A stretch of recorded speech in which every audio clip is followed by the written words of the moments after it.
Naghihintay si Dr. Albert Beck sa isang restaurant para sa babaeng nakilala niya online. Tumawag ang babae para magkansela, sinabing wala siyang nararamdamang koneksyon. Galit na lumabas si Dr. Beck, nagmaneho ng mabilis sa kalsada habang sumisigaw. Samantala, masayang nag-cheer si Sophie Green sa soccer game ng kanyang boyfriend. Dumating ang kaibigan niyang si Caitlyn at ibinalitang natanggap siya sa kolehiyo. Sinaluhan sila ni Eddie, boyfriend ni Caitlyn, at ni Ryan, boyfriend naman ni Sophie. May sulat na rin si Sophie pero natatakot siyang buksan ito. Sa huli, pumayag si Sophie na si Caitlyn ang magbasa ng liham at nabunyag na natanggap din si Sophie sa parehong kolehiyo. Umalis sila para magdiwang. Kinagabihan, sumakay si Sophie sa kotse kasama si Ryan. Nakatanggap si Ryan ng text mula sa recruiter at nagreply habang nagmamaneho kaya pinakiusapan siya ni Sophie na tumigil. Nanatiling distracted si Ryan hanggang sa bumangga siya sa isa pang sasakyan. Pareho silang nasugatan at dinala sa ospital. Pasiga na nagdurusa sa sakit si Ryan habang hirap namang huminga si Sophie. Si Dr. Beck ay abalang nagbabrowse ng mga babae online nang tawagin siya ng nurse na si Taylor. Habang sinusuri niya si Sophie, napansin niyang may basag na tadyang na dumidiin sa puso nito. Ipinahanda ni Dr. Beck ang mga test at kinausap si Sophie sa mahinahong paraan. Nagtanong siya tungkol sa kondisyon ng kanyang puso at nagyayang magsushi pagkatapos niyang gumaling upang palakasin ang loob ni Sophie. Dumating ang mga magulang ni Sophie na sina Jim at Adrian. Alam agad ni Jim na nangyari ito dahil nagte-text si Ryan habang nasa daan. Ipinaliwanag ni Dr. Beck na kailangan ni Sophie ng operasyon para mabuhay. Kalaunan, takot si Sophie habang dinadala sa operating room at nagbigay sa kanya ng payo ang kanyang mga magulang. Naging stable ang kondisyon ni Ryan pero patuloy siyang sinisi ni Jim. Humingi ng tawad si Ryan, ngunit kinuha ni Jim ang cellphone nito at inilagay sa isang lalagyan. Isinagawa ni Dr. Beck ang operasyon at naging matagumpay ang procedure. Ngunit biglang tumaas ang pulso ni Sophie at bumagsak ang kanyang blood pressure. Hinimok siya ng nurse na agad kumilos, pero pinili ni Dr. Beck na maghintay muna. Sa kabila ng krisis, nakaligtas si Sophie at sinabi ni Dr. Beck sa mga magulang niya na siya ay stable na at patuloy na nagpapagaling. Kalaunan, pumasok si Dr. Beck sa silid ni Sophie habang ito ay walang malay, isinara ang pinto, at hinalikan siya. Mabilis niyang inayos ang sarili at inutusan ng nurse sa labas na papasukin na ang mga magulang. Nagpasalamat ang mga ito at hinalikan pa siya sa pisngi ni Adrian, walang kaalam-alam sa ginawa ni Dr. Beck. Kinabukasan, nagising si Sophie na masakit ang katawan. Ayon kay Taylor, na-discharge na si Ryan. Sinubukan siyang tawagan ni Sophie pero inamin ni Jim na itinapon na niya ang cellphone ni Ryan. Niyakap siya ni Caitlyn, ngunit nagtanong si Sophie kung dumalaw si Ryan dahil naaalala niyang may humalik sa kanya. Sinabi ni Adrian na panaginip lamang iyon. Nakipag-date si Dr. Beck sa babaeng si Barbara ng gabing iyon.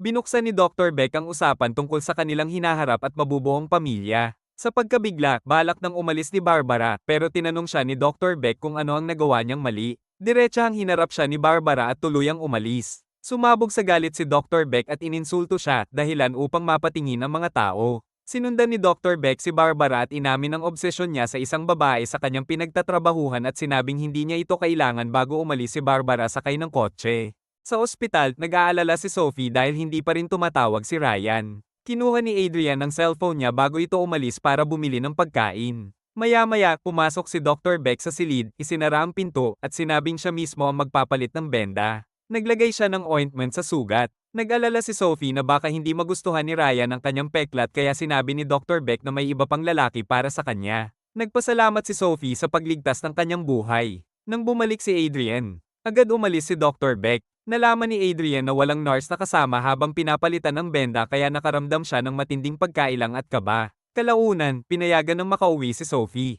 Inutusan ni Dr. Beck si Taylor na magtakda ng panibagong pagsusuri. Niyakap ni Sophie si Dr. Beck at sinabi niyang mahal niya ito. Labis na naapektuhan si Dr. Beck at napansin niyo ni Adrian. Umalis na ang mag-ina at binaliwala ni Dr. Beck ang tanong ni Taylor tungkol sa maagang test bago siya tuluyang umalis. Paulit-ulit na inalala ni Dr. Beck sa kanyang isip ang mga salita ni Sophie at napangiti. Binisita ni Sophie si Ryan sa bahay nito. Tinanong niya kung bakit hindi siya sinagot sa mga tawag. Puno ng konsensya si Ryan at humingi ng tawad. Inamin niyang hindi na siya makakatakbo ng mabilis. Pinakalma siya ni Sophie at niyakap, ngunit hiniling ni Ryan na mapag-isa kaya umalis si Sophie. Kinagabihan, ibinahagi ni Sophie ang sakit ng loob kay Adrian na nagbigay ng payo na bigyan niya ng sapat na oras si Ryan. Narinig ni Dr. Beck ang doorbell at binuksan ang pinto. Nakita niya roon si Sophie na humingi ng tawad sa pagpunta at sinabing hindi niya mapigil ang isipin si Dr. Beck. Sinabi ni Dr. Beck na pareho sila ng nararamdaman. Naghalikan sila, ngunit ipinakita na ang eksena ay isang pantasya lamang ni Dr. Beck. Kinabukasan, nagtungo si Sophie sa ospital para sa kanyang test. Binigyan ni Sophie si Dr. Beck ng isang teddy bear at isang liham. Sa labas, nakipag-usap si Dr. Beck sa mag-ina tungkol sa pagpasok ni Sophie sa kolehiyo at sa plano nitong kumuha ng pre-med. Ipinakita ni Beck ang kanyang suporta at nag-alok na tulungan siya sa anumang kakailanganin. Habang paalis na sila, sinabi ni Adrian na tila malambing at palandi ang kilos ni Dr. Beck, ngunit binaliwala iyon ni Sophie. Binasa ni Dr. Beck ang liham ni Sophie. Nagpasalamat ito sa kanya sa pagligtas ng buhay niya. Kinagabihan, nagpark si Dr. Beck malapit sa lugar ni na Sophie. Nakita niyang dumating si Caitlin para sunduin si Sophie, at nang umalis ang dalawa, palihim niya silang sinundan. Sa isang kafe, nag-uusap sina Sophie at Caitlin nang napansin ni Caitlin na naroon din si Dr. Beck sa malapit. Tinawag siya ni Sophie kaya nagtungo ito sa kanila. Nagkwento si Dr. Beck tungkol sa mga aksidenteng dulot ng pagte-text habang nagmamaneho at tinanggap ang alok ni Caitlin na bumili ng dessert kaya binigyan niya ito ng pera. Nang maiwan sila, muling nagpasalamat si Dr. Beck sa regalo at hinawakan ng kamay niya. Nakaramdam ng pagkailang si Sophie. Pagkatapos, niyaya ni Dr. Beck si Sophie na manood ng sine na silang dalawa lang, ngunit tumanggi si Sophie. Nang bumalik si Caitlin, nagpaalam na si Dr. Beck, sinabing may iba pa siyang plano. Pagkaalis niya, nagtungo si Beck sa isang eskinita kung saan sumabog ang kanyang galit at nauwi sa pag-iyak. Kinabukasan, sinabi ni Sophie sa kanyang magulang ang nangyari. Iminungkahi ni Adrian na dapat silang magpalit ng doktor. Ngunit iginiit ni Jim na si Dr. Beck ay isang magaling na cardiologist sa bansa at kailangan siya ni Sophie. Sa kabila ng pagtutol ng kanyang asawa, nagpa siya si Jim na harapin na lamang si Dr. Beck sa halip na magpalit ng doktor. Tinanong ni Jim si Dr. Beck tungkol sa nangyari. Itinanggi ni Beck at iginiit na si Sophie ang may paghanga sa kanya. Ipinakita niya ang teddy bear at liham bilang patunay. Binalaan niya na maaaring kailanganin muli ni Sophie ng operasyon at ang pagpapalit ng doktor ay delikado. Habang pauwi, sa telepono ay nagkasundo sina Jim at Adrian na manatili muna si Dr. Beck bilang doktor niya. Kinagabihan, pinanood ni Dr. Beck ang mag-ina habang umalis sa kanilang bahay. Sinamantala niya ang pagkakataon at pinasok ang bahay nila. Nagtungo siya sa silid ni Sophie, nakita ang mga manika, inamoy ang kama at unan, at sumubsob dito. Sa isip ni Beck, ini-imagine niyang inaakit siya ni Sophie at nagsimulang magtalik. Pagbalik ng mag-ina, agad na tumayo si Dr. Beck nang marinig ang doorbell, dumating si Ryan para kausapin si Sophie. Pumasok sina Ryan at Sophie sa silid ni Sophie kaya nagtago si Dr. Beck. Ikinwento ni Ryan na natakot siyang mawala si Sophie at humingi ng tawad sa pag-iwas. Ibinigay niya ang singsing ng kanyang lola kay Sophie at nagkaayos sila. At nagsimulang maghalikan. Galit itong napanood ni Dr. Beck. Pagkatapos, isinuot ni Sophie ang singsing at lumabas upang ipakita kay Adrian at sinundan siya ni Ryan. Palihim na lumabas si Dr. Beck sa likurang pinto at umalis. Kinabukasan sa check-up ni Ryan, bumisita si Dr. Beck at nagkunwaring palakaibigan, ngunit tinukso siya ni Ryan tungkol sa imbitasyon sa sine hanggang pumasok ang doktor ni Ryan. Bago umalis, palihim na kinuha ni Dr. Beck ang cellphone ni Ryan sa mesa at iniwan ang kanyang papeles. Nagpadala si Dr. Beck ng text kay Eddie tungkol sa peklat ni Sophie gamit ang cellphone. Ipinakita ni Eddie ang mensahe kay Caitlin. Pagkatapos, binura ni Dr. Beck ang text at binalikan ang papeles bilang rason para maibalik ang cellphone. Nakarating ng text kay Sophie at nauwi ito sa pagtatalo nila ni Ryan. Itinanggi ni Ryan na siya ang nagpadala. Ipinakita ni Sophie ang kanyang peklat ngunit hindi niya kayang tingnan ito. Naniwala siyang nandidiri si Ryan sa kanyang peklat. Kinumbinsi siya ni Ryan na hindi iyon totoo pero nag-walkout siya nang wasak ang puso. Tumawag si Ryan kay Eddie at tinanong kung anong oras ipinadala ang mensahe. Pagkatapos, pumunta siya sa bahay ni Dr. Beck at inakusahan itong sinisira ang relasyon nila ni Sophie. Itinanggi ito ni Dr. Beck at sinadyang galitin si Ryan. Inindayog ni Ryan ang kanyang tungkod, ngunit nadulas siya. Sinunggaban ni Dr. Beck ang nasugatang niyang tuhod at tinakot siyang tatawag ng pulis. Humingi ng tawad si Ryan, ngunit itinapon ni Dr. Beck ang tungkod at iniwan siya sa labas. Nag-text si Ryan kay Sophie. Sinabing tinorture siya ni Beck at may obsesyon ito sa kanya. Kalaunan, habang namimili kasama si Caitlin, ipinakita ni Sophie ang mensahe. Biglang lumitaw si Dr. Beck, humingi ng paumanhin sa hindi komportableng pakikitungo sa kanya. Hinarap siya ni Sophie tungkol kay Ryan, ngunit itinuro ni Dr. Beck si Ryan bilang may kasalanan. Binigyan ni Dr. Beck si Sophie ng manika. Tumanggi si Sophie at umalis kasama si Caitlin. Mag-isa sa bahay, sumabog ang galit ni Beck at winasak ang manika. Nang maglaon, hinarap ni Sophie ang kanyang mga magulang at sinabi na hindi niya ikinwento kay Dr. Beck ang tungkol sa kanyang koleksyon ng mga manika at pinaniniwala ang pinapanood siya nito mula sa kanyang bintana.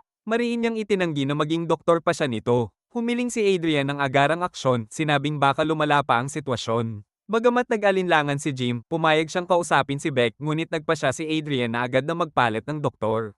Sa ospital, pumunta ang mag-ina para kunin ang CT scans. Sinabihan sila ng front desk na nais silang makausap ni Dr. Beck. Pagdating ni Beck, inimbitahan niya sila sa kanyang opisina. Isinombat ni Adrian ang lahat ng hindi naangkop niyang asal, ipinagbawal ang anumang pakikipag-ugnayan kay Sophie, kinuha ang CD at umalis. Sumabog sa galit si Dr. Beck sa opisina. Nag-login siya sa hospital database at hinanap ang medical records ni Adrian, initala ang allergy nito sa penicillin at ang iniinom nitong gamot. Kinagabihan, binuksan ni Dr. Beck ang capsule ng estrogen, pinalitan ng laman nito ng penicillin, muling sinelyuhan, at inihanda para may padala kay Adrian. Ini-imagine ni Dr. Beck ang isang hapunan kasama si Sophie, humihingi ng tawad para sa kanyang ina at naghahangad ng kalayaan. Pinupuri niya ang hitsura ni Sophie at nangangakong bibigyan siya ng kalayaan. Kinabukasan, ininom ni Adrian ang gamot. Nang dumating si Sophie sa bahay, natagpuan niyang nakahandusay ang kanyang ina, halos hindi na makahinga. Tumawag si Sophie sa 911 ngunit nagpasya siyang siya na mismo ang magmaneho patungo sa ospital.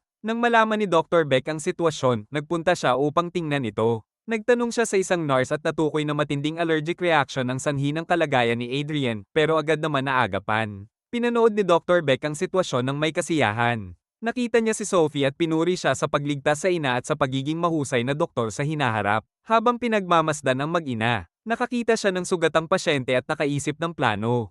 Galing sa eskwelahan, kausap ni Sophie sa telepono ang kanyang mga magulang habang pinapanood siya ni Dr. Beck mula sa kanyang kotse. Pagkatapos ibaba ang tawag sa parking area, inatake siya ni Dr. Beck mula sa likuran gamit ang tuwalyang may kemikal. Nakipagbuno si Sophie at nakatakas sa kanyang kotse. Hinabol siya ni Dr. Beck na biglang nawala sa rearview mirror niya at pagkatapos ay bumangga ng harapan sa kanyang sasakyan. Tumirik ang makina ng kotse. Binasag ni Dr. Beck ang kanyang bintana gamit ang crowbar. Kinagabihan, nag-iwan si Adrian ng voicemail kay Sophie nang dumating ang mga pulis sa kanilang bahay. Iniulat sa balita na namatay si Sophie sa isang aksidente at nasunog ang kanyang katawan hanggang sa hindi na makilala. Nakita ng kanyang mga magulang ang labi at labis na nalungkot. Ngunit ang katotohanan ay buhay si Sophie at nakatali sa kama sa bahay ni Dr. Beck. Kinausap siya ni Dr. Beck, sinabing napapaligaya siya ni Sophie. Iginiit niya na hindi niya pipilitin si Sophie bagkus ay kukumbinsihin niya ito. Ipinakita niya ang peking pasaporte ni Sophie, nangako ng bagong buhay. Sumigaw si Sophie sa takot. Sa flashback, nagnakaw si Dr. Beck ng bangkay mula sa morgue, inilagay ito sa kotse ni Sophie, ibinangga sa poste, sinilaban, at naglakad palayo. Hinalikan niya si Sophie at ipinagpatuloy ang pagpaplano ng kanilang pagtakas. Nagluksa ang mga magulang ni Sophie. Kinabukasan, nag-impake ng gamit si Dr. Beck sa kanyang opisina. Kalaunan, natanggap ni Adrian ang mga gamit ni Sophie, kabilang ang isang singsing. Nagtungo si Ryan at agad napansin na hindi ito ang singsing na ibinigay niya kay Sophie. Sa ospital, sinabing kinuha ito mula sa katawan, ngunit nagduda si Ryan at humiling ng coroner's report. Tinawagan ni Ryan si Adrian para kunin ang report. Kinagabihan, napansin nilang huling nag-access si Dr. Beck sa morgue. Sinabi ni Ryan na maaaring mapeke ng isang doktor ang kamatayan. Dismaya si Jim, binaliwala ito at umalis. Nagpasya si Ryan na harapin si Beck at hinikayat na sumama si Adrian sa kanya. Sa bahay ni Dr. Beck, nagpupumilit si Sophie laban sa mga tali habang pinupunasan siya ni Dr. Beck. Dumating sina Ryan at Adrian sa labas ng bahay at nakita ito ni Dr. Beck sa bintana. Tinaakpan niya ng tuwalya ang ilong ni Sophie at nawala ng malay. Binuksan ni Dr. Beck ang pinto. Inakusahan siya ni Ryan ng pagpeke sa pagkamatay ni Sophie at nagsimulang maghanap sa bahay, sumisigaw ng pangalan niya. Sumunod si Adrian. Itinanggi ni Dr. Beck ang lahat. Hindi nila nakita si Sophie kaya humingi ng paumanhin si Adrian. Minanipula ni Dr. Beck si Adrian at umiyak dahil sa nangyayari sa kanya. Umalis sila, naniniwalang nagkamali sila. Nagising si Sophie sa loob ng kahon, kumakalag at sumisigaw. Bumalik si Dr. Beck at binuksan ang kahon at pinatahimik siya. Kinaumagahan, dinala ni Dr. Beck ang mga bagahe sa kotse. Nakatali pa rin si Sophie sa kama, nagpupumilit. Bumalik si Dr. Beck na may dalang pagkain, sinasabi na mahaba ang biyahe nila at kailangan niyang kumain. Tinanggal niya ang gag ni Sophie at pinakain, sinasabing ligtas ito. Nagpasalamat si Sophie, hindi para sa pagkain kundi sa haplos ni Dr. Beck. Hindi naniwala si Dr. Beck kaya hinalikan niya ito para makumbinsi. May duda pa rin si Dr. Beck, ngunit unti-unti siyang naaakit. Nagkunwaring mahina si Sophie, sinabi na gusto niyang makatalik si Dr. Beck, hiniling niya na pakawalan siya. Nag-atubili si Dr. Beck ngunit pinakawalan ng isang kamay. Habang kinakalas ang tali sa kabila, kinuha ni Sophie ang isang kutsilyo at sinubukang saksakin siya. Pinigilan siya ni Dr. Beck, iginiit na mahal niya si Sophie. Tumugon si Sophie na hindi niya alam ang tunay na pagmamahal at sinabing kinamumuhian niya siya. Biglang bumagsak si Beck sa emosyon. Nang sinabi ni Sophie na walang babaeng mamahalin siya. Tuluyang sumabog ang galit ni Dr. Beck. Tinakot niya si Sophie na pwede niyang sirain siya sa pamamagitan ng operasyon, sinasabing kontrolado niya siya at maaari niyang tanggalin ang mga kamay, paa, at boses niya. Umalis siya upang ihanda ang operasyon. Habang inihahanda ni Dr. Beck ang mga kagamitan sa ibaba, napakawalan ni Sophie ang kanyang sarili. Bumalik si Beck na may daladalang sireng, ngunit inatake siya ni Sophie mula sa likuran. Tumakbo siya sa ibaba, nahirapang buksan ng nakasarang pinto. Nahuli siya ni Dr. Beck pero sinipa niya ito, kinuha ang golf club, at paulit-ulit na pinukpok si Dr. Beck hanggang sa bumagsak ito. Kinuha niya ang susi ni Dr. Beck, binuksan ang pinto, at nakatakas gamit ang kanyang kotse. Kalaunan, nagtipon ng mga tao sa bahay ni Sophie para sa kanyang libing. Dumating si Sophie at nakitang nagsasalita si Caitlin. Biglang nagpakita si Sophie. Lahat ay nagulat. Niyakap siya ng kanyang mga magulang, niyakap at hinalikan siya ni Ryan habang gulat at masaya ang mga tao sa paligid. Hinanap ng pulis si Dr. Beck sa kanyang bahay ngunit wala na ito. Buhay si Dr. Beck, nakaupo sa isang restaurant, mahinahon na sinabi sa waiter na may hinihintay siya.